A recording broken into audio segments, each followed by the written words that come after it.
My name is Valerie Cooper, and I'm a prosthodontist in Dayton, Ohio. In the past, with National Prosthodontics Awareness Week, I started out by making dentures conventionally. And it required that I have volunteer laboratory technicians, volunteer prosthodontists, students. They all came in and helped me during the week to make about 6 to 10 patients new dentures.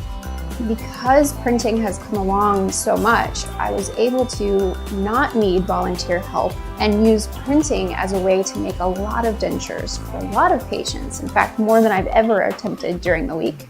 And I was able to do it very cost effectively. You could use the cost savings from printing and then make it gorgeous.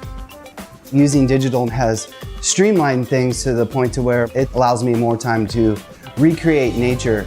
You still have the human component to all of these processes, but you're using technology to make it easier and better than before. So I became greatly interested in finding a way to have printing be able to help people who don't have access to have a conventional denture made. It can potentially be a possibly life-saving medical device. We can use EnvisionTEC machines to help us jump forward and produce more units and even add more detail to them. So we need to embrace this brand new technology. And people who enjoy technology, they can jump right in and do it. And it takes away the errors that you can't control, like getting a bubble in your stone, and makes it easier for people. So that, get this, dentures might become fun.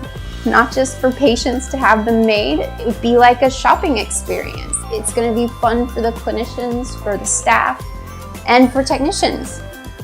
I think that's awesome.